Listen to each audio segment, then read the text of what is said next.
the assignment that we have to submit today? Yeah, that Professor Mitro will clarify on that. Okay, got it. Okay, so he's handling that assignment. So I will just close on the runtime environment discussions we are having. Okay.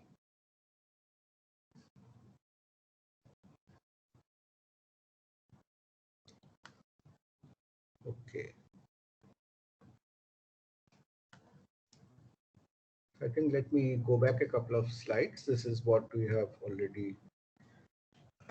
Is it visible now?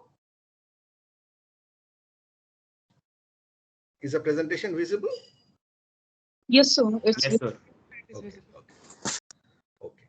So we discussed about the function call with int data type. This we have already discussed. So the symbol table for add and main and all that stuff. And after the peephole optimization, we got rid of the temporaries. These are all steps that we will have to do when we actually generate the code. I'll discuss that when we do how to do that. But we are just showing the possible stages and in the code transformation. And then we saw that this code gets generated in the assembly, where in the beginning of the text segment, the layout of the variables are given, which eventually gives us the structure of the activation record. The same for the add function. I'm on slide 24.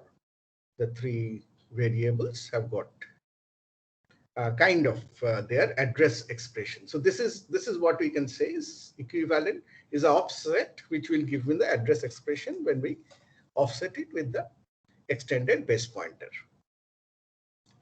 So with that, we got this activation record where 1024. I've just chosen a arbitrary value just for illustration. Is a base pointer where actually the base pointer of main scholar will be stored before the control comes to main, and then on this side, on the lower address side, I have -4, -8, -12, 4 byte int each for A, B, and C, the three variables. On the positive side, with respect to the base pointer, we have 4 bytes left for return address. That will have to be, which we are also considering to be of 4 bytes. And then we have the argc and argv, the two parameters. Argc is the int parameter and argv is the pointer parameter. So this is how you decode the offset into the structure of the activation record, as you see. For add, we have the base pointer at 996, which is effectively on top of this, because main is calling the activation record of add. So if you calculate with respect to that, this is 1012 we had as a top of the stack. So the next available position is 1008 after leaving out that 4 bytes. So if you go back 12 bytes from that, because this has to be at +12. So if you go back 12 bytes from here, 996 is your base pointer, activation record base pointer for add, where the base pointer value of its scholar, which is main, which is 1024, will be stored. So that is what is being shown.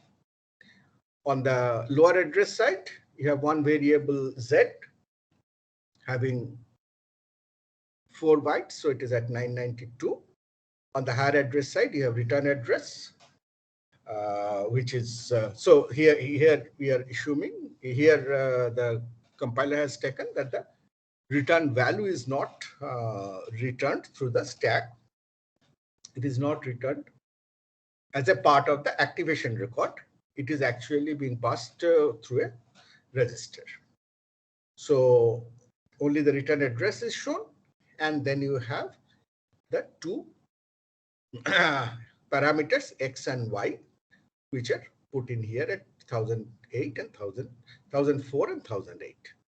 So this is basically what's going on. These are the registers.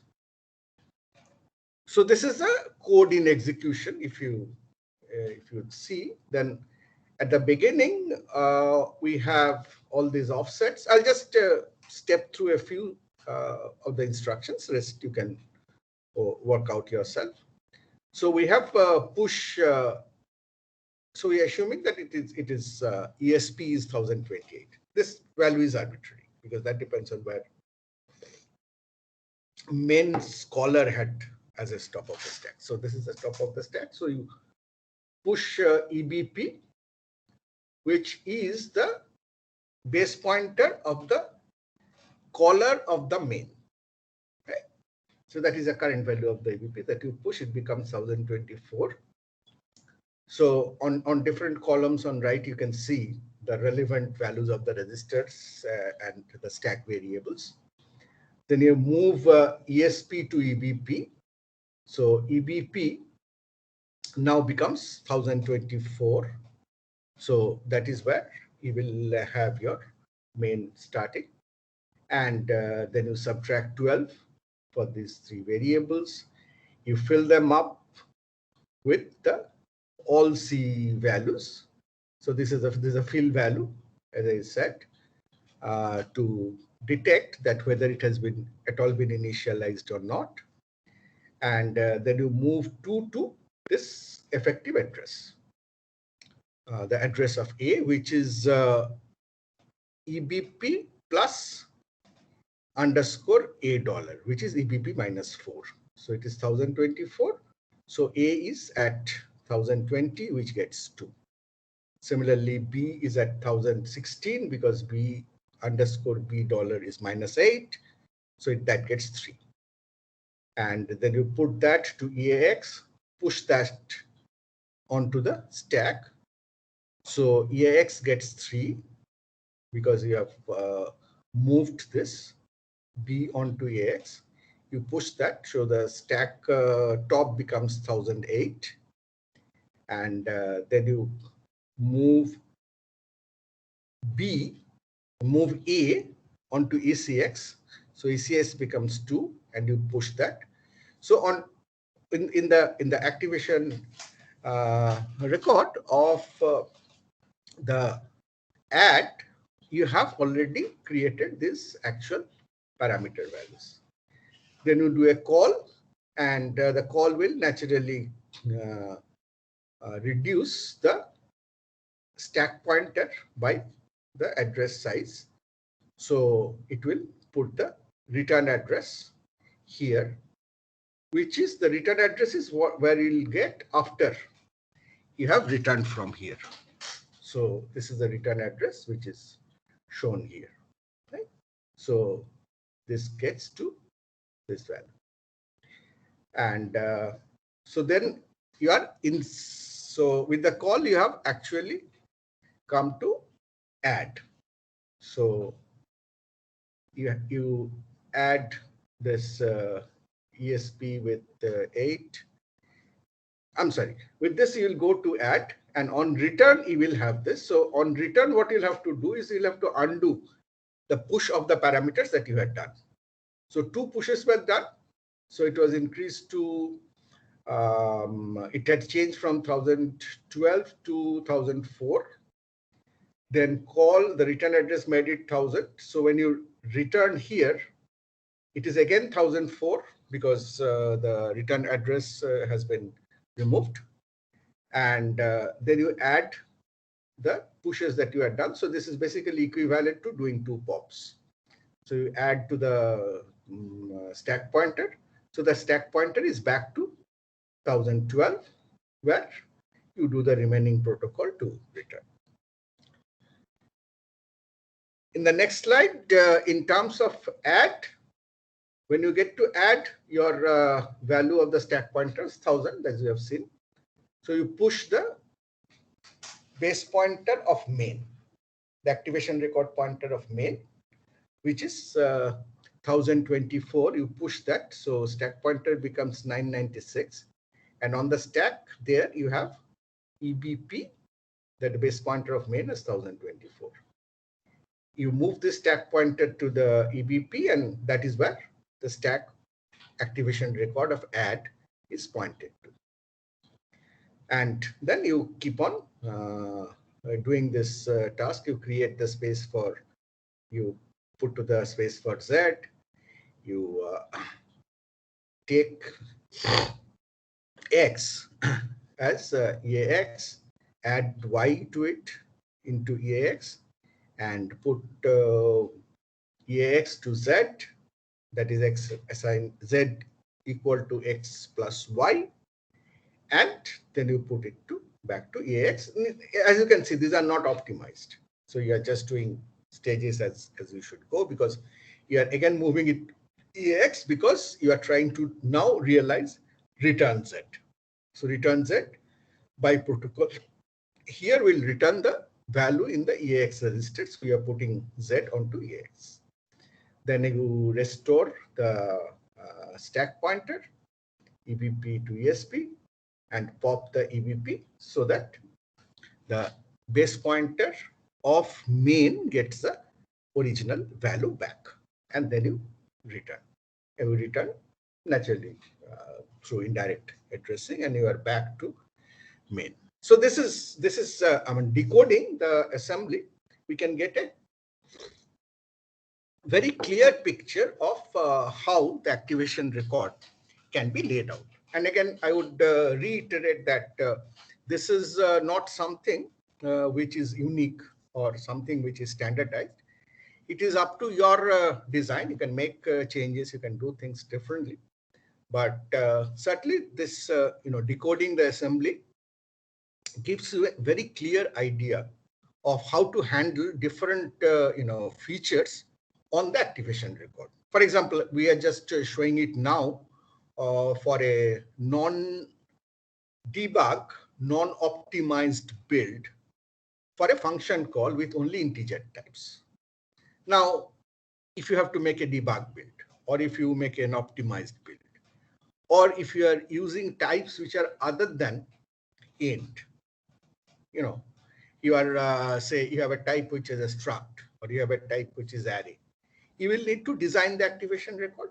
So obviously you can do the design in your way, or a good way to get insight into how the activation record can be done for different cases. You can just write a simple short code having that feature and generate the assembly and decode that assembly and see what kind of scheme is being used. So that's the whole idea. So I'll move on next. So what I'm doing here is I'm using the same code, but I have done a debug build, that is a safe, which is called a safe debug build, where I would be using the safe debug feature of the debugger, right? So first, notice the differences. In terms of the offsets of variables, you can now see that the variables still are of the same size 4 because they're int. But the difference in the offset, which was earlier of 4, now has become 12. Right? So this has become 12. So 30 minus 32 plus 12 is 20. Plus 12 is minus 8. And then earlier you had this only, this difference now is 16. Yeah. Earlier it was of 8. Right? So all these changes have happened, whereas on this side things have not changed. So that is what we are decoding, as to understanding what is actually going on and how that can help in terms of the generated code at the runtime. Okay. So again, let's look at the assembly. Push EBP, that remains same. Move ESP to EBP, remains same. Now, it is subtracting a very arbitrary number, right? Earlier it was, if I go back,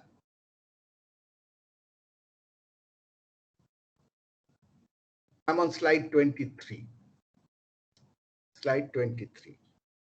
Earlier it was subtracting 12, which is this value, which is understandable. So it has to allocate 12 bytes on the lower side of the address. So it is subtracting 12. So that's quite okay. I'm coming back.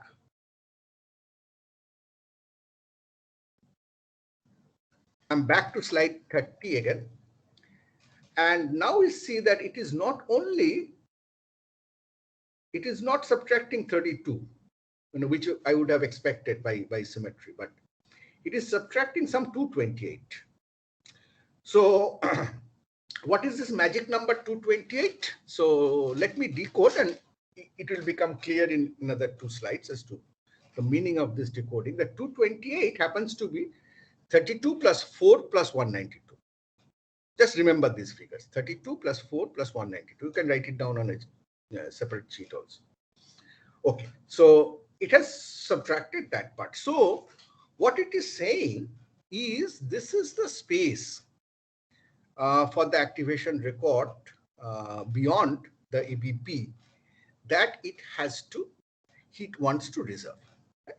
So this is the intention. This subtraction has that intention. The semantics of subtraction is on the higher address side these are the fixed things which are basically interfacing with the caller, because you have the parameters, you have the return address and all that. And on the lower address side, you have your own local information. So for that, you are reserving 228 bytes, right? 32 plus 4 plus 192. Let's see. Now what it does, this piece of the code basically fills up these 228 bytes with this,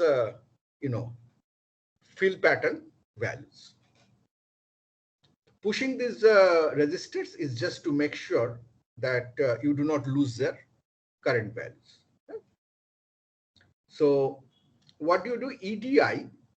In EDI, you are taking EBP minus 228. So wherever the EBP is, EBP minus 228 is a space that you want to reserve. Right? That is what you have subtracted, because EBP was same as ESP. Right? So you take that and you move that to EDI, but it is not a move, it is a ALEA.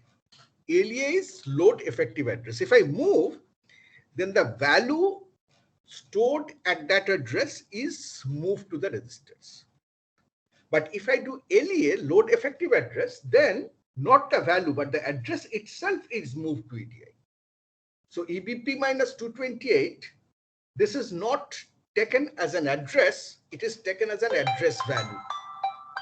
And that address value is moved to EDI. So that is load effective address. So this is a different instruction. So EDI becomes your EBP minus 228 address. Then you move ECX 57 into ECX. What is the magic of 57? 57 is 228 by 4. Right.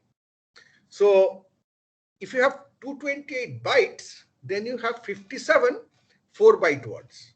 Right. So because this fill pattern CC is a 4-byte pattern. Right. So what you are saying that if I want to fill up all these with CCs, then I need to fill up 57 times with this 4-byte pattern. So you put this into ECX, and then you move this fill pattern into EAX. And then you do a repeat store instruction. What this repeat store does, it starts with the address at EDI, keeps on moving the value in EAX for ECX number of times. So it is like a repeat loop. It is an instruction which does a repeat loop,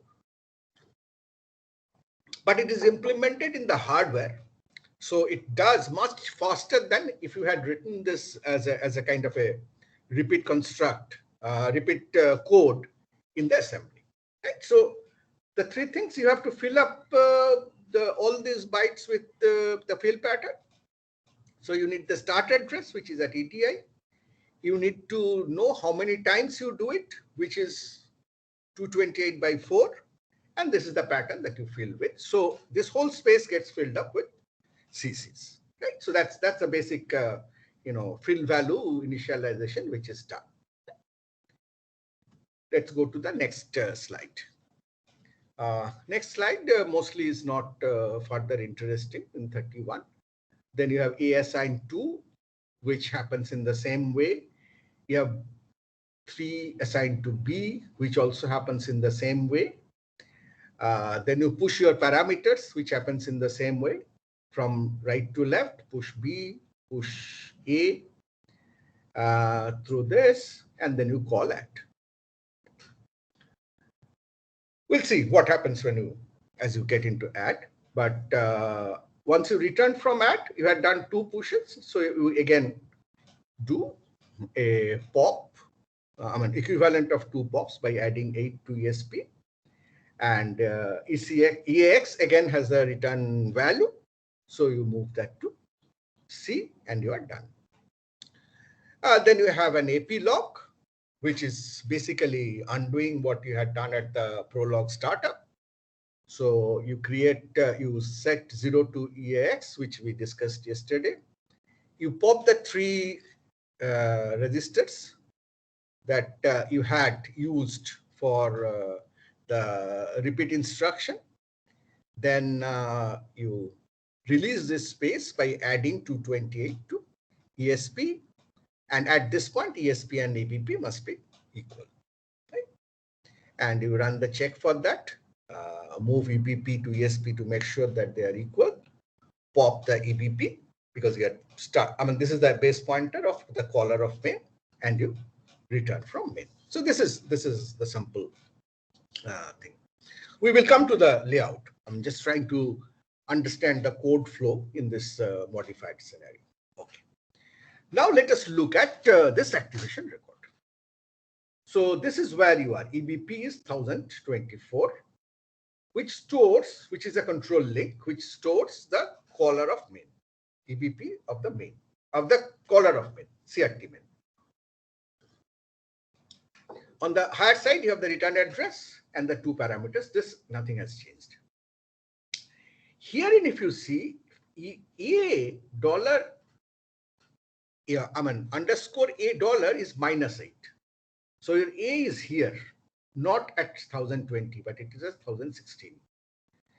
Then you have a gap of 12 where you have B at 1004, a gap of 12 where you have C at 992, and then you have 4 bytes again, and then you have 192 bytes. This is the structure. So remember, I told that 228 is a magical number, which is 32, which is what you see here, 32 plus 4 plus 192. Right? This is the 228. Again, why we will see. So if you do this, and you have started by filling up this entire space by the fill pattern. Right? So when you are assigning 2 to A, that assignment happens at 1016 for a 4-byte pattern, because the integer is 4 bytes. So 1016, 17, 18, 19. Over this you have written 2. Here at 1004 you have written 3. Here at 992 you have C. So you can see around every 4 bytes of the variable you have 2 other 4 bytes which are filled up with the fill pattern. Okay. So the reason you do this is this is for your debugging purpose. So what happens when you are running on the debugger? One thing I said that the fill pattern helps you to detect if you have initialized something or not. For example, if a variable has not been assigned, if A were not assigned. It would show like 0x, CC, all this, the entire thing. And then at that point, if you're trying to use A, read A in some instruction, say you are saying B assigned A, then the debugger would easily see that you have this pattern. And the debugger will give you a warning that, well, you are doing an uninitialized read. Right? So that's the basic advantage. Now we are using this for a different reason. Now suppose you set a pointer to 1016, pointer P. Now, if your pointer is arithmetic, has something wrong, then you will happen to either read 1012 or read 1020 instead of 1016. Right? The moment you try to access that, the debugger would get to know that this is not something that you should be accessing, because this is in the physical space of the activation record, but not in the logical space of the computing program. Computing program should have addresses 1016, 1004, and 992, not this. Right? And the reason you use particularly CC is the fact that CC happens to be the binary code for int3 interrupt. It's a software interrupt. So what it does, what the debugger does, it's when you access that, it checks on, and it basically uses this value CC for raising a software interrupt that says that you have done an address violation. Right. So it's a, I mean, I'm just trying to give you some scheme. It's not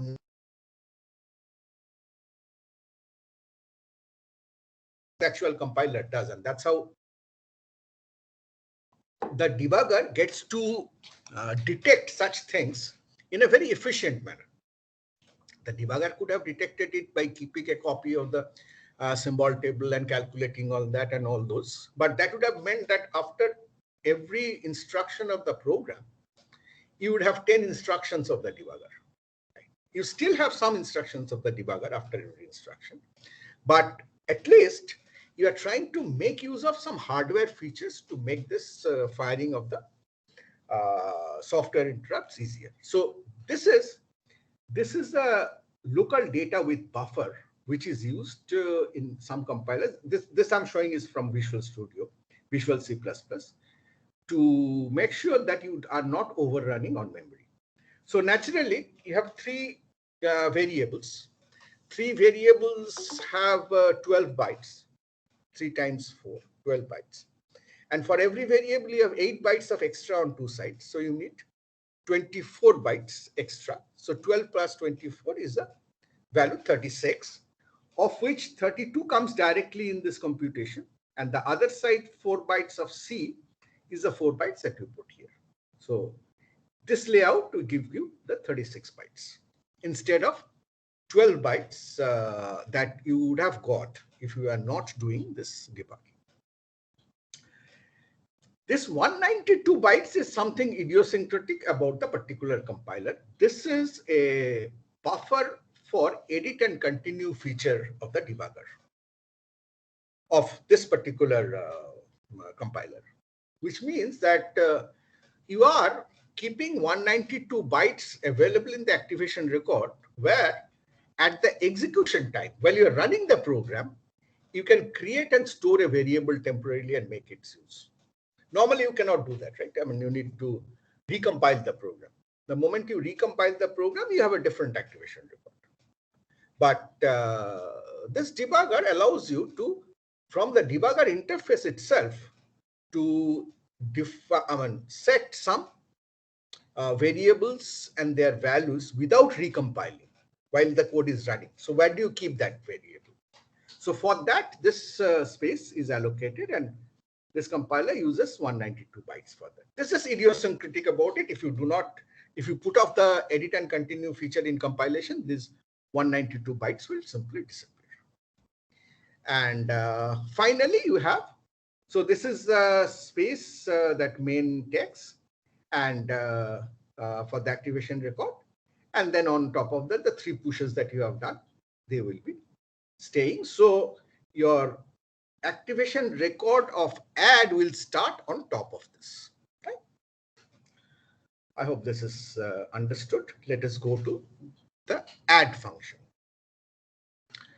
In the add function now, you will have the same thing. So you have this coming at, there is this coming at 12, this at 8. So these are the 2 parameters, no change in that. And this comes at -8, as you have seen, because with that kind of buffers around the variable. Everything else is same. Here the magical number is 204 because it's 8 here. 8 plus 4, 12 goes for Z, and 192, that gives you 204. Use the same scheme of filling up this entire 204 bytes, that is 51 times 204 by 4, with this fill pattern. A simple thing. Next slide, slide 34. You are taking XY into EAX, adding it there, putting EAX to Z, putting Z to EAX. Now nothing, no changes. So before you return, you have to pop the 3 registers that you had saved here. Restore the ESP and then pop EBP, that is the base pointer for the main, which is, and the return value goes to EAX. Slide 35, the activation record of add, which is actually simpler. You remember we had ended in 768, so that is where the EBP of main will be stored, and then you have on this side Z, the 192 bytes, the 3 registers which you have saved here. Okay? So this is the activation record of add. I'm not walking through the code anymore because the code is walkthrough is a similar. Only thing, the address computations will be different in this case. So let me stop here, and before I continue to the next section, and see if there is any question. Is it clear how the debugging information is maintained?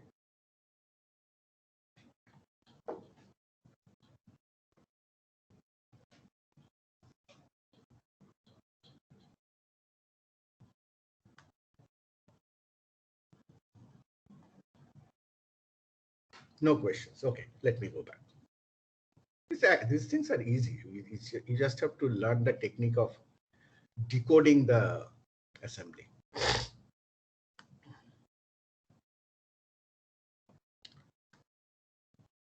So before I end, I will just take you through the handling of I/O, input-output functions, and handling of the optimized bit. So we again have the same function, same pair of functions, but earlier we were defining the values of A and B in main itself. Now instead we are reading them from the input, std in. So scanf, %d, ampersand A, ampersand B. We are reading those values into A, adding them by the calling the function add, and printing it. So it needs to have a interface with the input output function. So this will also help you to see how typically the library functions are handled at the assembly call level. And we will first go with a debug build. So I'm doing a debug build. These are 2 parameters, the Z, and I'm not using the local buffering. So in terms of add, there is no change. Now let us look at main. So I have the layout. Let's see. The size is 28. And here, like earlier, we had seen repeat for 228 or 204. Here it is just, 7 move instructions are generated one after the other, because the compiler must have figured out that when you are doing it 57 times or 51 times, it is beneficial to do that repeat instruction. But when you have to do it for 7 times, maybe doing the instruction execution 7 instructor is more more optimized. So that's a cost that it computes. Up to this point, now you have the scanf. So what you do is you are moving ESP to ESI. Okay.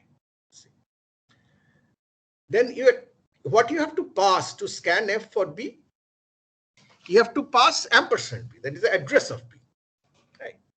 So when I write this address expression, again, what I mean is basically the value stored at that address. So what I'll have to do is not the value, but take the address itself. So we have already seen LEA does that job. So we will do this address expression and treat it as an address value, load effective address EAX. So EAX gets, say, pointed to B. Now, then address of B is passed by pushing. Then take the address of A, LEA again, address of A is passed by pushing. Then you push offset this, right? So you are pushing the parameters from right to left, right? So first you put the parameter ampersand B, then the actual parameter ampersand A, and then what you need to push? You need to push the string, right? So instead of pushing that string, you are pushing an offset here with the dollar value, which means that this string, as I said, that this is a string constant. So this will be created, this will be stored in the constant area, right? Constant memory segment.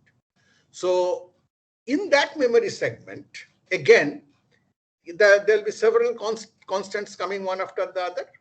So, but since it's a constant memory segment, the system already knows where it occurs. Unlike the stack where it keeps on changing. But here you know, so all that you need to specify this format string is the offset in that constant segment where this string is stored. Right? So this is that offset value which you take and put that from the offset. You compute this and push that address.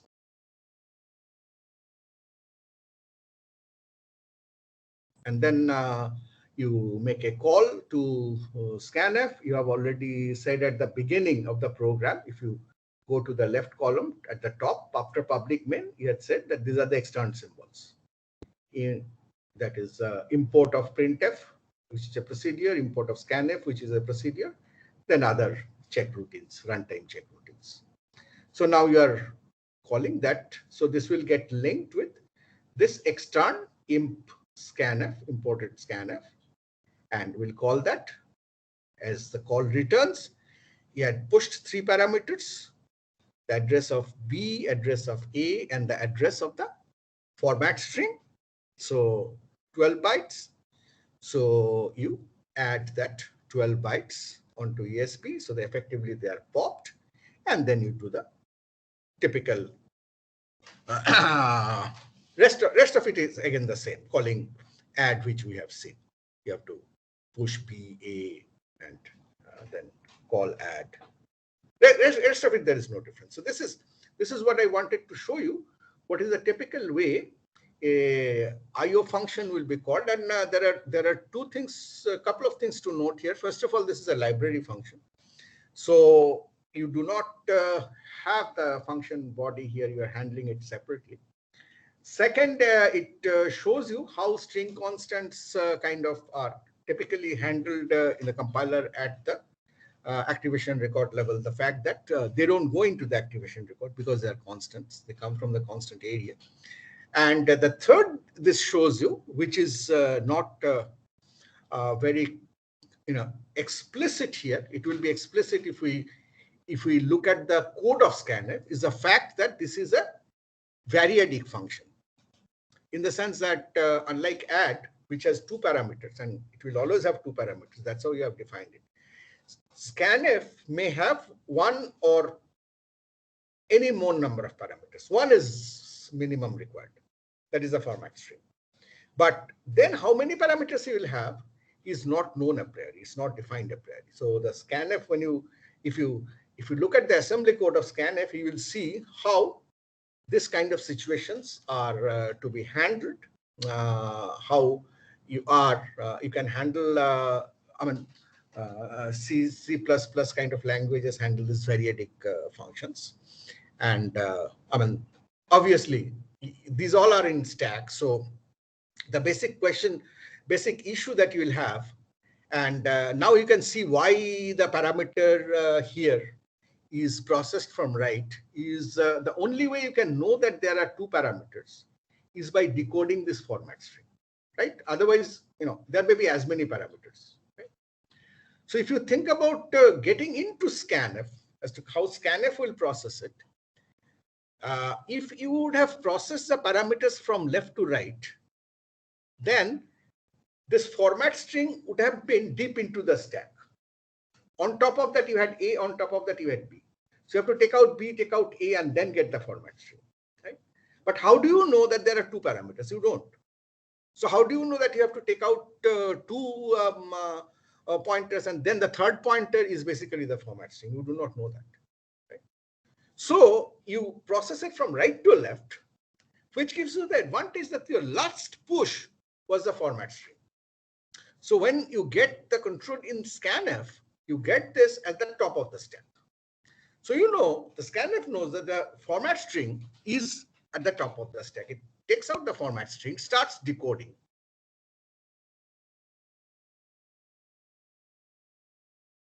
Kind of, it knows that that is the next parameter, right? So it keeps on popping from the stack, and therefore, and there's hardly any check on that. So therefore, if you have a mismatch between the format string specification of number of parameters and the actual number of parameters given in that function, then often you get a runtime error. You won't get a compile time error because it is not decidable at compile time. So often you will get a runtime error because either you have not consumed some parameter which you were given, so the stack mismatches, or you have taken more parameters out than what was actually required, right? So, and this is at least one reason as to why you need this kind of, after having done this, before proceeding to call add, you are doing a RTC check ESP, runtime check for ESP, the stack pointer. Why are you doing this? Because you have to make sure that what scanf has done internally, being a variadic function, has actually adjusted the stack in the right way. Otherwise, what you get back at ESP here, when you are adding 12, expecting that you are just about to annul the three address parameters that you had pushed in, will be wrong. So this will get caught if scanf does some mess up, because you have not matched the format string specification and the number of parameters. Then this runtime check will catch that and throw a software interrupt, through which you will be able to know it, and the debugger will not proceed further.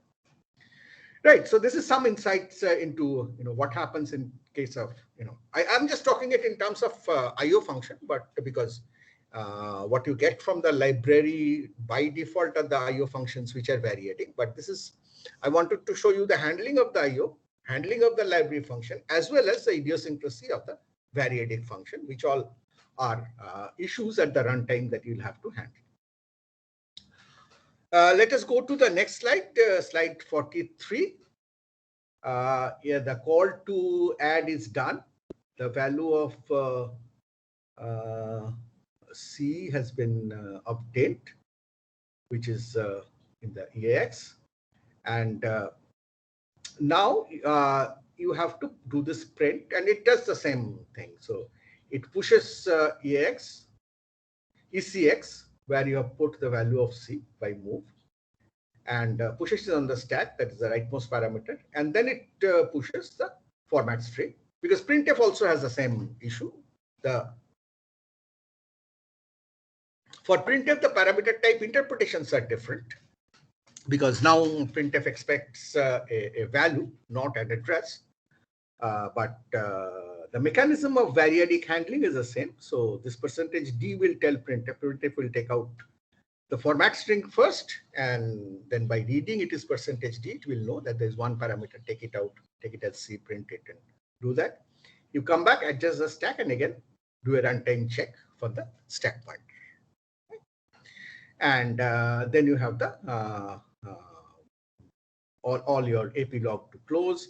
You close, adjust on the EBP, and these are different error conditions which are handled. We are not getting into that runtime errors much, but depending on the error, certain of these points will be raised. Certain interrupts will be raised. So now, so this is what we saw in the debug build. So now let us try to do a release build that we will not have so much of debug information. The same code. Let us see what happens. Now, in terms of add, if you do, you know that the parameters are coming in from X and Y. So we are assuming you will remember that X and Y were pushed by putting the values in ECX and EAX. EAX first and then ECX, right to left. Right? So when you call add at that point, these registers also have the values that the parameter says. So the release build, it makes that assumption. So it does not allocate space for X and Y. It assumes that, well, they are there in the two registers. So it takes them from the two registers, adds ECX to AX. So there is no movement from X to AX or Y to ECX, because you know they're already there. That's the release optimization. And then you are moving that AX to Z. And then for return, you are moving Z to AX. Both of these cancel out because it's already in AX. So you just return. So this entire code reduces to just a single assembly instruction. Optimized. Release optimized. Now, why it is not a debug build? Because you won't be able to debug this code. You won't be able to set a breakpoint at Z assigned X plus Y and check the value of Z, because there is no Z. This activation record has no Z. The activation record has no X. You know? So naturally the result is reduction in both in terms of compactness of the activation record and the compactness of the code, or the reduction in terms of the code that you execute, both in terms of actual computation and in terms of, if you have noticed by now, that in the generated code for the management of the activation record, lot of the instructions that you execute are not the computation that you wanted, not X plus Y assigned Z, but the address arithmetic, the putting the value from register to the activation record allocation, putting it back. All these are taking time. So if you can, in the release build, you try to optimize, minimize those in terms of making the code efficient. Let us see what happens in main. In terms of main, you have A, B. You cannot optimize them out because you have a scanf on them. So you don't know, you cannot, you'll have to do the scanf and get the value. This is a call to scanf. Right? But all those, initialization of putting the fill pattern and all that are eliminated, because you don't need any of that, because you are not trying to debug. And then you do the call, then you come to add, you put these two in EDX and add it to EDX. Oh my God. Just see what is happening in the release. In add, we have already reduced it to a single instruction. But here, seeing that add is a single instruction addition, the compiler is deciding that the call to add is basically whatever registers we put it through. And those registers will get added. So why you put to those registers, push them, do the call and return? We can do that right in here. So the entire of call to add itself is optimized out. So you're moving A to EDX, adding B with EDX, and EDX is the result. Okay? All that you need after that is a print code from EDX to with the percentage, with the format string and so on. Okay? So that is kind of the symptoms you will see when you do a release build. I will actually stop here. If you see in the presentation, we'll share it with you now. So I have worked out decoded assembly for variety of other features, like how typically double values are handled, how pointers, explicit pointers are handled, how struct, array, function pointer, nested blocks, all of these are handled. I'm not saying that you go and start reading them all, but as and when we make progress with the translation in the backend, these are very good examples to see how the activation record and the runtime handling typically can be done in a compiler. So I created, this is usually not available in textbooks. So I created this for the major features that C has. This does not have C++ examples like class and your, of course, namespace is lexical, class or member functions or stuff like that. But the major C features are decoded here for their runtime form. So let me stop here. If there are questions, then I can answer. Otherwise,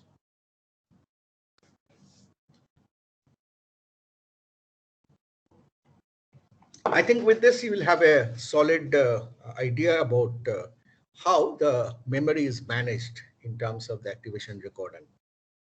And you will very soon get close to the point where you have to deal with the symbol table part of it. Like you are now on the LLR parsing. So right after this, you will go into intermediate code generation, where your interfacing with the symbol table will start in a heavy way. And then we'll go into the backend, where from symbol table to this activation record part will happen. But you have to keep this in mind that this is what you need to finally create at the runtime. So what will have to be there in terms of the address expression? So what will have to be there in terms of the symbol table? So what will have to come in from different constructs in the grammar, whether it is declarative constructs like int x, int a10, and so on, or it is executing constructs like a assigned b plus c. Right? So that's the whole continuity idea that we are trying to understand. So we are coming from two sides, so that on this side we are seeing absolutely at the end what is going to happen, and on this side we know the program and we're coming, and we will eventually meet at the point where symbol table will be holding the two sides together. Right? Okay. Excuse me, sir. Yes. Sir, this is regarding the lab quiz that we'll have next week. So could you tell us the syllabus for the quiz? Professor Mitra will tell you all that. Okay, sir. Thank you, sir. Okay. So, Praloy, are you there? Yes, I am here. Okay. And so, sir, will the slides for Module 6 be uploaded? Yeah. Right now, I was not doing it because I was making. I mean, every time I make a presentation, I make some changes because, yes, sir. you all, like the initial slides were not there. but you all raised those questions, so I thought yes, should be there. So it is final now. I'll just you give so to much, Professor Mitra and he will upload it. Okay. Thank you so much, sir. Okay, welcome. So, Prolite, so what do you? I'm sorry, I took a lot more time than I had said. No, it's I fine. took an hour. I took an hour. I think we can take a break of 5 minutes. Yes, and then you can that start. one, I will discuss the assignment 3. And regarding the syllabus for the lab quiz that you mentioned, so it will be assignment 1, 2, and the lexical analyzer that we have discussed in the theory class. All right, Text sir. one. Got it. Okay, then. Thank you. So we will start after 5 minutes. Excuse me, sir. Yes. The To me, format for the quiz would be MCQs, or there will be a coding part as well. So, Sadvik, let him start after 5 minutes break. So everybody is taking break. So after 5 minutes, you ask it again.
Good afternoon. So do you able to see my screen? Yes, sir. Okay, thank you.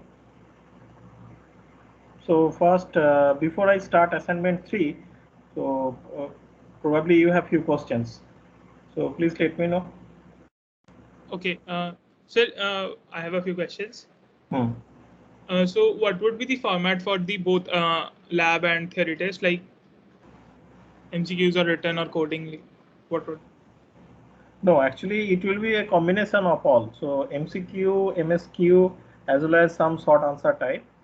Okay. Because we understand one thing, that if everything is in written, then based upon the typing speed, so it may affect. Okay. So it will combine all. Okay. Got it. So this is for the lab, right? For both test as well as lab. Okay. So theory also might contain a coding part. In theory, what do you mean by coding? As of now, whatever we have discussed, there is no coding. Like coding in the sense like typing some in the code, maybe commenting nothing. Typing you have to do. Typing you have to do. So you cannot get rid of the typing. Okay. That you have to do. But yes, those things we will keep in our mind, that say the test will be for 1 hour, each test, class test 1 and the lab quiz 1. So the typing time will be enough for the test, as well as the thinking time. And say for whenever it is MCQ or MSQ, then you have to do some sort of calculations. So please keep your pen and paper handy and ready. So probably you have to do some calculation or something you have to perform, and after that one you have to answer that question, even if it is MCQ. Got it. And the platform would be Moodle, right? Anything else regarding the syllabus? I think it's clear. So as we mentioned that for class test it will be up to the parsing, and for the lab quiz it will be assignment 1 and 2 along with the flex. The assignment 3 will be on flex, that we are going to publish assign today. But you know, the theory we already have discussed on the last week and before that one. So I think that's fine, and that will also be included in the lab quiz 1. So I have a doubt in assignment 2 as well. Okay, tell me. So in assignment 2, like while reading the float number and printing it, the exact value of float is in printing. Like for example, if I'm giving an input of 100.235, so like the number that is being stored is like 100.234987, like that. No, I got your point. So actually, some of you already has sent an email, and all those who sent an email, so I replied to them also. Okay. So the point is, so that is kind of a numerical approximation error, which also happens if it is not your function. If it is a C function, then also it may happen. Okay. So those cases we will consider, but it should not be the situation that when it is very straightforward, then also you are making some mistake. It should not be like that. Okay. So the approximation you are talking about doesn't occur always. Probably you noted that one when say you are printing or doing something, isn't it? Okay. Yeah, got it. And sir, like I had like I created a test case in which there was like 6-7 digits in the before the decimal point and 3-4 digits after the decimal point for the floating point number. No, Hello? that is fine. But So- regarding this floating point number, I also mentioned. So whoever asked to them, I mentioned that look, floating point number you can represent in 2 different ways. So having a decimal point, and then there is an integral part and fractional part that way. And also you can represent in IEEE 754 format, where there is a mantissa and exponent. Now, if you use mantissa and exponent, then your range will increase. Yeah, I got it. No. I wanted to ask like that if there are like 6 to like the number is 1212.123. So like what my program was printing was 121212. The before the decimal part, the integral part was correct. Then after. I understand your point, Satvik, but the situation is that along with the test case what you are supplying or you tested on, apart from that one, the TS will have a set of tester. Sometimes we will provide some tested data. So your program or your assignment should be generic enough so that it can support all those test sets. Unless otherwise, it's a very corner cases. Okay, say for example, say if I ask you print 22 by 7, then definitely based upon how many digits you are printing, the value will vary. So those kind of things are corner cases. But apart from that one, there should not be any straightforward case and your method is failing. It should not be like that. Sir, are we taking input like 22 by 7, like the slash one as well? No. I am just giving an example of storing Okay. that data. So if you store that data, okay. Got it. So we are taking input the decimal point one and the Yes. intercept, right? Yes. It is just look, the internal division, multiplication, all those arithmetic operations will be performed inside your program. So as of now in assignment 2, whatever we have done, reading and printing. So just bypassing stdio.h or IO stream, we are having our own library function. That's it. Got it. Okay, sir. Sir, one thing. Yes, Vineet, do you have any question? Yes, for the floating points, will the inputs contain that exponent? Give me a minute. Please give me a minute. There is some background noise from my fan. Okay, now tell me. So for the floating points, we also have to consider the inputs with the E notation, means 1.1 E10 like that. Right. Yes. Okay. Scientific representation also you need to consider. Okay. And sir, while printing, so let's say I input I input 1E10 for example. So then while printing, will it print? Are we supposed to print in the decimal notation itself, or like? Look, as of now, we didn't mention any restriction on that one. But as you understand that when say the number is very large, okay, say if the number is say 10 to the power 20, that kind of number. Yes, sir. Then are we you are supposed not to support that kind of large numbers for float? I believe there is no problem in implementing that one from your side, is it?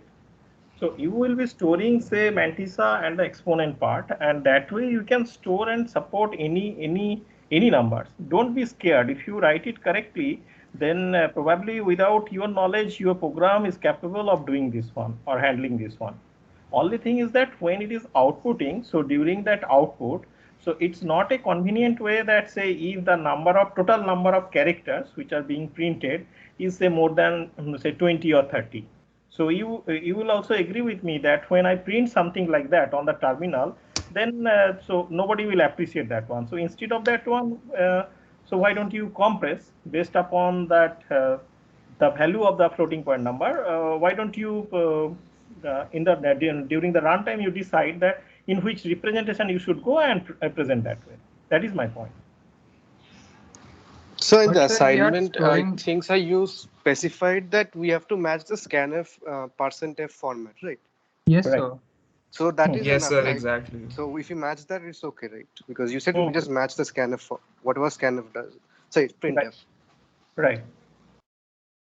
Right. Okay. So that's So if a it's a target. float, then we cannot exceed the boundations of a float because we are storing the final value in a float only.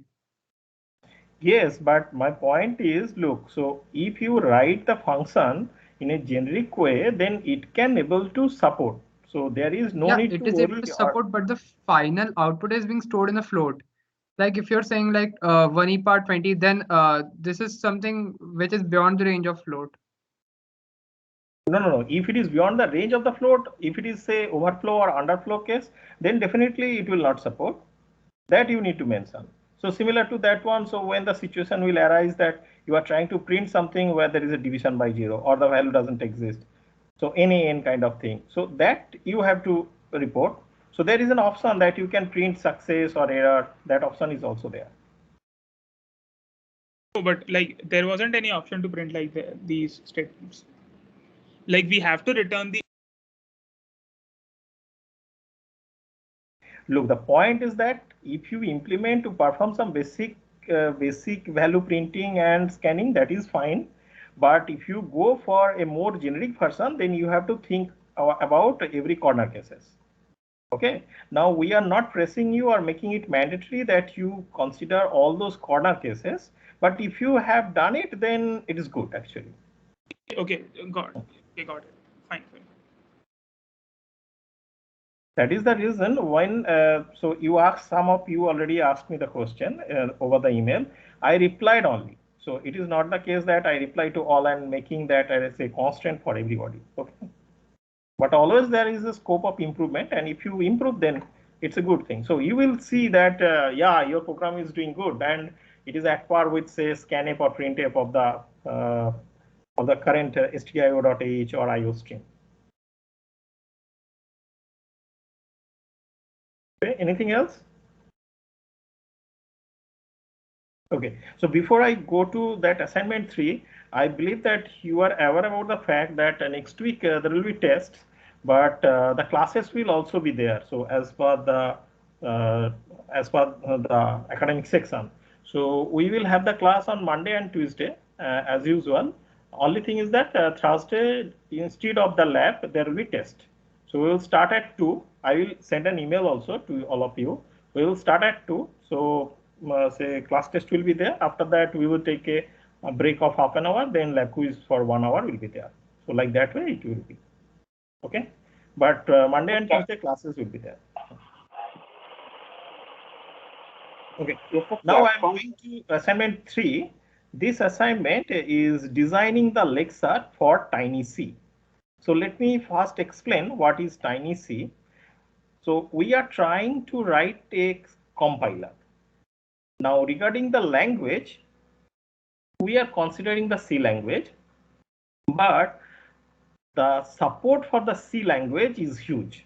So we are restricting ourselves to a subset of the C languages, and that subset we are calling as the TinyC. That's why it is TinyC.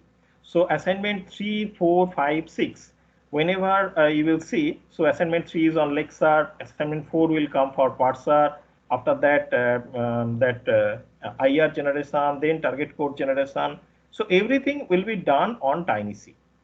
So this is the name we are calling that TinyC. It is the subset of the functionality of the C programming language. Okay. So today it is being assigned, and the submission deadline is September 15th. So about 2 weeks from now. And given the content, you will see that one.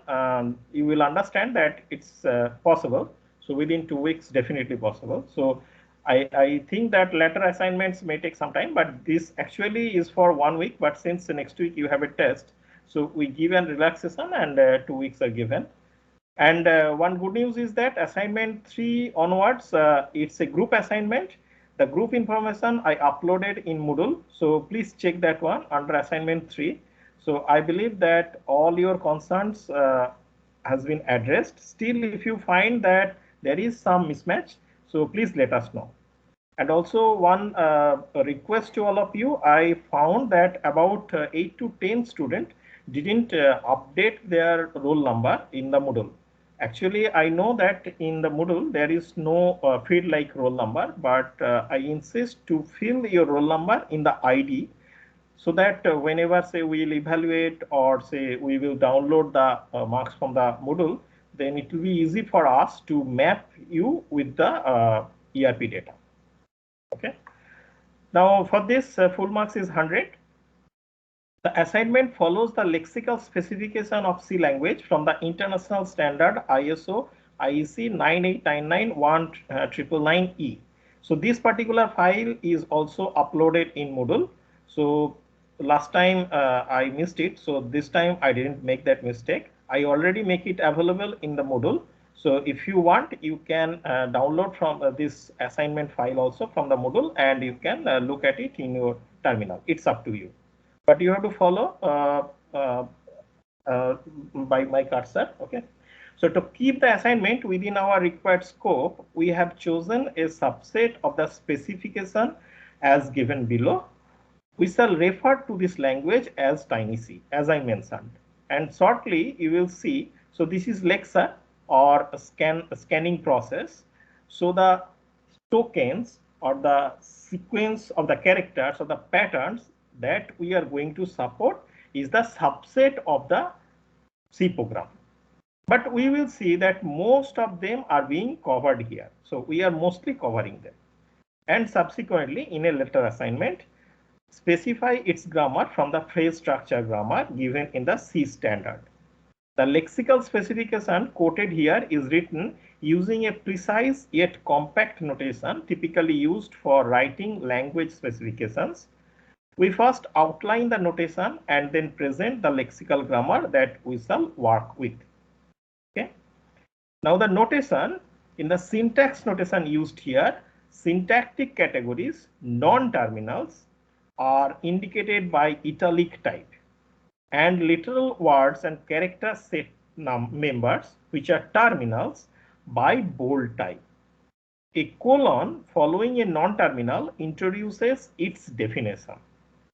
So what is their pattern? That information is being introduced here. Alternative definitions are listed on separate lines, except when prefaced by the words one of.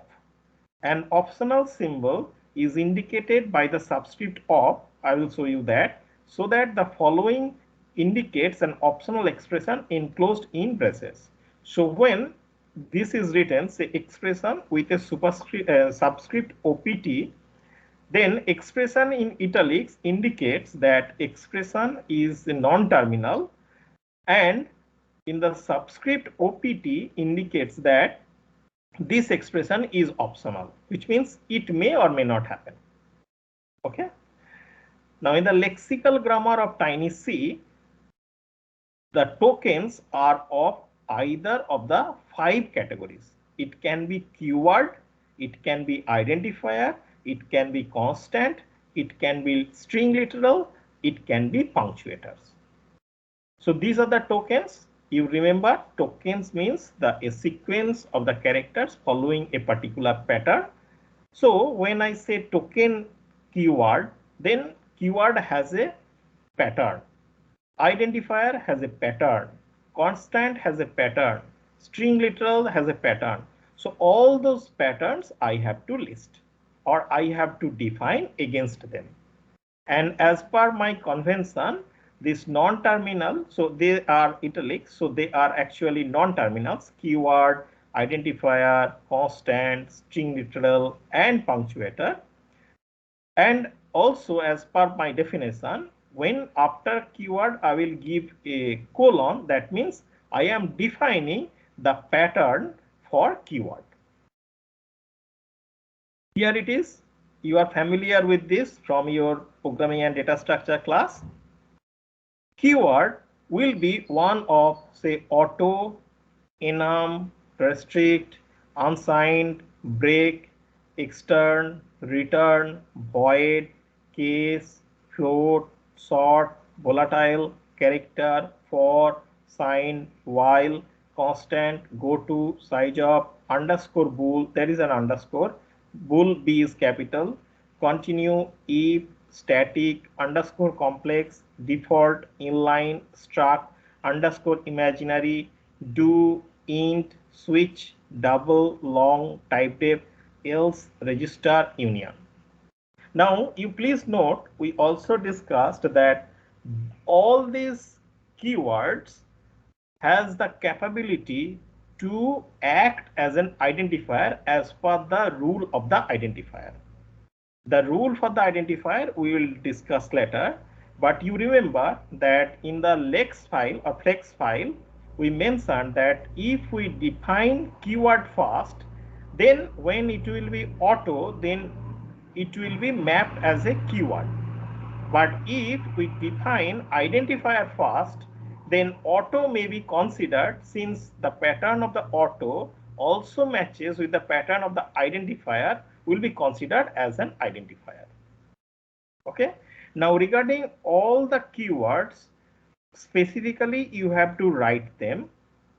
Otherwise, you know that you didn't find any pattern that in sort you can write that one.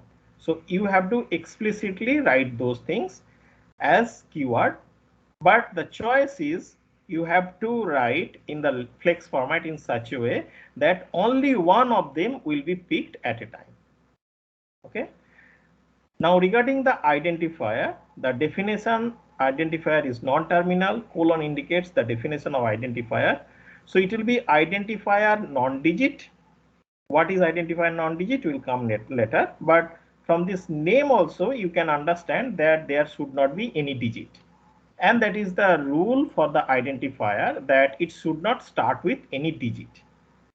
Followed by identifier, so recursively it is occurring, so any number of times it can be identifier non-digit, and after that it can be identifier any number of time it can be identifier, which includes identifier non-digit and identifier digit also, and finally it will be identifier non-digit. Now if you look at these two, identifier followed by identifier non-digit and identifier followed by digit, it indicates that it will start with identifier non-digit, then any number of identifier non-digit or digit, and it will end with identifier non-digit or digit, and you know that that is allowed. Okay. Now what is identifier non-digit? A to Z in small and capital is considered as identifier non-digit along with underscore. At the very beginning it is underscore. So for all those students who has a tendency of copy paste, please note it that underscore may not be copied correctly and pasted in your source text editor. So be careful about that one, otherwise you may miss this particular character underscore. Okay, again it is one of, so one of will be selected there. Now you understand from here also that if you are willing to make your program case sensitive, then this is the place where you can mention them. Since A to Z all are different, so it will be case sensitive. Okay. Now digit one of 0, 1, 2, 3, 4, 5, 6, 7, 8, 9 all can be, and that way your identifier definition is complete. Next is constants. As you know, constant is of several kinds. So constant, this is non-terminal.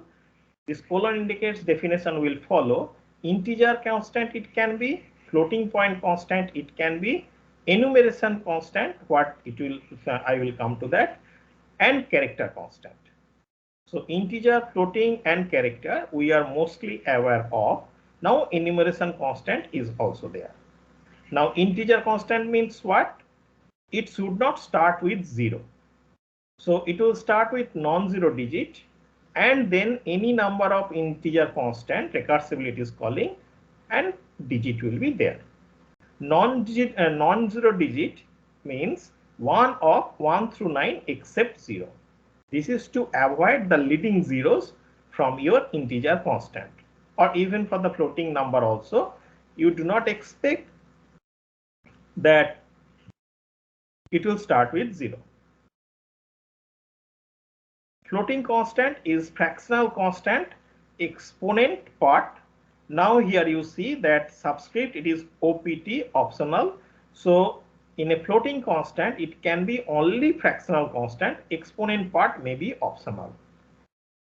Else digit sequence followed by exponent part can also be there. Okay. Now in the fractional constant, digit sequence optional dot digit sequence. This can be one situation. Another situation, digit sequence dot nothing is there. So here you see one dot is given. That dot, if you look carefully, you will see that is bold, which means that is a terminal one. So that is a single character. Now in the exponent part, it can be either small e or capital E. Sign is optional. Sign is one of plus or minus, and then digit sequence.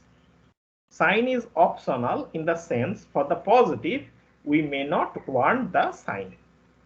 Okay. Now in the digit sequence, digit followed by digit sequence and digit, it will be there. Now enumeration constant is identifier, character constant, everything inside the single quote. Again you see that this single quote is bold, indicating that it is a terminal symbol and it is the single character. Inside the single quote, it is C-char sequence. What is C-char sequence? It is C-char and C-char sequence recursion C-char. And what is C-char? Any member of the source character set except the single quote, because single quote is already considered as the quote inside which it will occur, backslash or new line character. Escape sequence, one of slash quote, slash double quote, slash question mark, double slash, slash A, slash B, slash F, slash N, slash R, slash T, slash B. Okay. Now I am coming back to this point of integer constant and floating point constant. Now, if you look at this integer and floating point constant, then it says non-zero digit followed by integer constant and digit. So here in this tiny C compiler, we are ruling out the situation that when it will be an integer, then it will be represented by scientific representation like E, exponential of. We are ruling out that possibility in this tiny C version.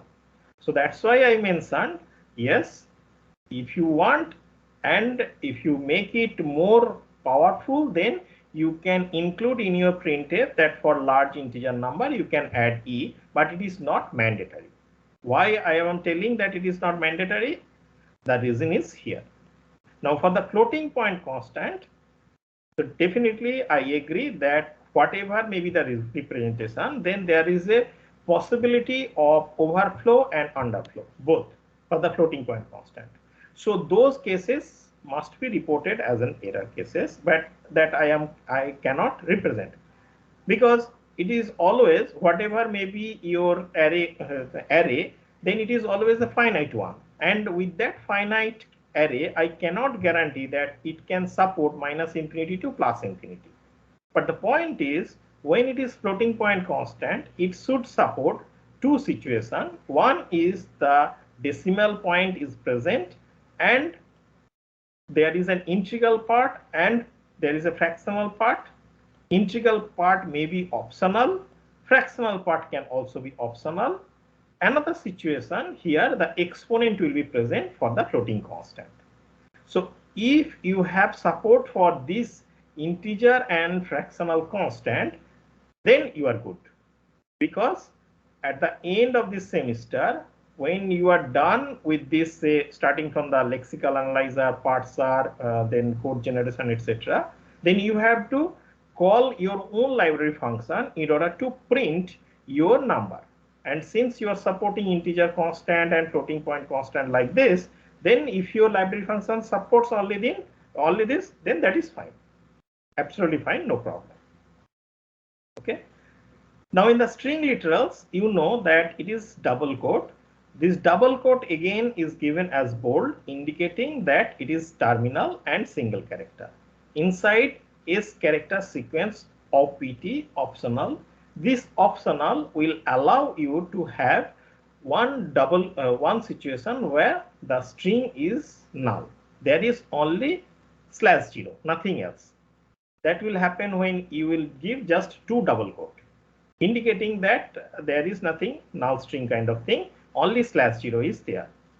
So it gives that opportunity or possibility, followed by a-char sequence, a-char sequence, and a-char. So recursively it is calling a-char sequence and then a-char itself. Now a-char is what? Any member of the source character set except the double quote, which is already there here, backslash or new line character. And it can be escape sequence also. The list of the escape sequence is given above at the point 4 when I was discussing this constant. Okay, so escape sequence is given like this. So all these escape sequences can be part of this string literal. Okay. Now the final one token is the punctuators. Punctuators, you know, is one of these which are given here. So these will be considered as punctuator. Now you remember in one of the initial classes we discussed that say there is a possibility it will be only single less than or double less than, and whether it is a single less than or double less than, based upon that one, its interpretation will vary. Now you see that when I am calling this punctuator as a token, then there are two possibilities. If I get less than, then that is one punctuator or one token. If I get double less than without any space in between, then I will get another token which has a separate meaning.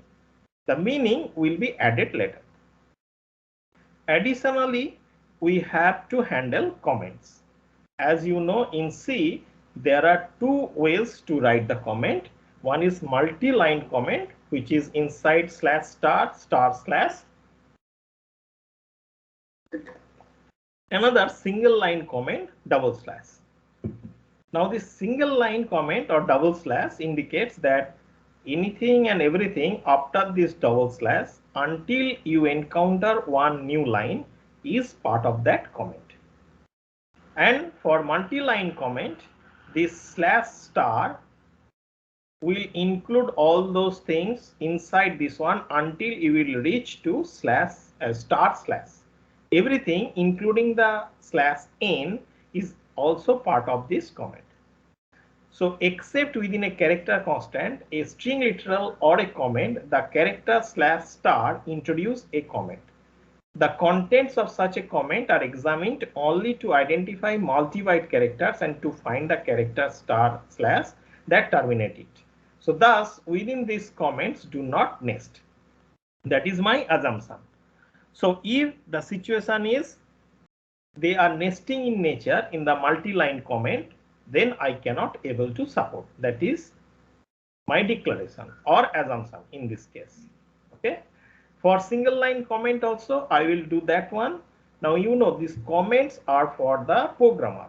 It has nothing to do with the compiler. So those will be removed and those will not be considered as a token. And that is not also required to the parsing stage. Okay. Now in the assignment, you have to write a specification for the language of Tiny C. What is Tiny C? Whatever we have defined here as token. So these are my lexical elements. So this you have to code in a flex program. Okay. Using the above lexical grammar, name of your file should be ass3_role.l. The ass3_role.l should not contain the function main. Write main separately as ass3_role.c. Prepare a make file. By this time, I believe you know how to prepare the make file to compile the specification and generate the lecture. You will see that this will be real fun that you write one make file. Now you are writing ass3_role.l. In the next assignment, you will write ass3_role.y. That will be your Bison program. And regarding that, required changes will be done in your make file. And that way, if you keep on adding more and more files, then you will see that it is evolving and finally you will have one compiler with you. Prepare a test input file also and give a name like ass3_role_test.c that will test all the lexical rules that you have coded. And finally, you tar archive and use this file name and upload in Moodle. So the marks division is like this. For text specification, it's 60. For main function and make file, 15 plus 5, total 20. For test file, it is 20. Okay. Now, if you have any question, please let me know. Sir, isn't this a group project? Yes, yes. So, sir, whose roll number do we put? Oh, okay. That is a very good question. So it doesn't matter.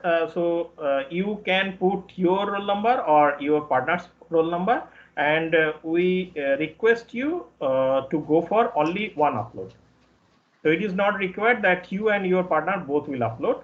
So since it's a group project, so only one upload is enough. And we also request that you go for the one upload. Yes, that is a good question.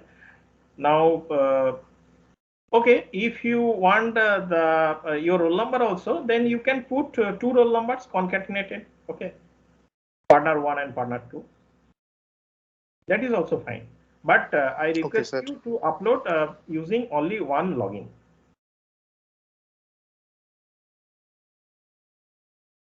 Okay, you can put okay, I can modify. You can put roll 1 and roll 2, your partner roll number and your roll number.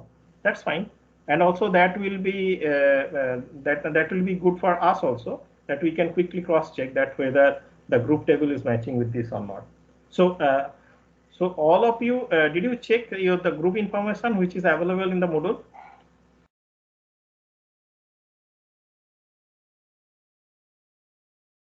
Yes, sir. Moodle? Okay. Okay, that's good. And you can able to access the assignment 3 also, right? It's visible. Yes, sir. Okay. So any other question? So what we have to do inside the main?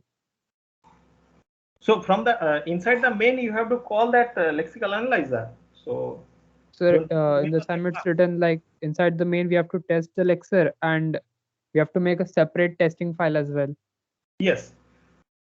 So like the testing file, look, testing file will contain the source code following the tiny c, and main function will call the lexer, and then it will basically, or in the main function also, what you can do, I believe that you have done command line programming also. In the main function, you can have that the main function will consider the source code as argument 1, argv1. You will consider that as an argv1. Then what will happen? The way you compile your source code, you write gcc hello.c. Now you will write /a.out, then say my source.c. Then it will compile, and then the lexical analysis is done. It will output the list of tokens.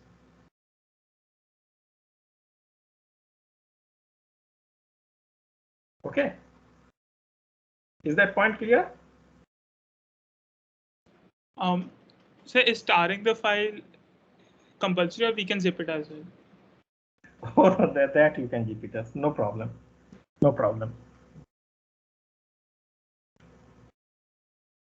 I think that is the easy question to me. Okay. So if there is no more question, then we can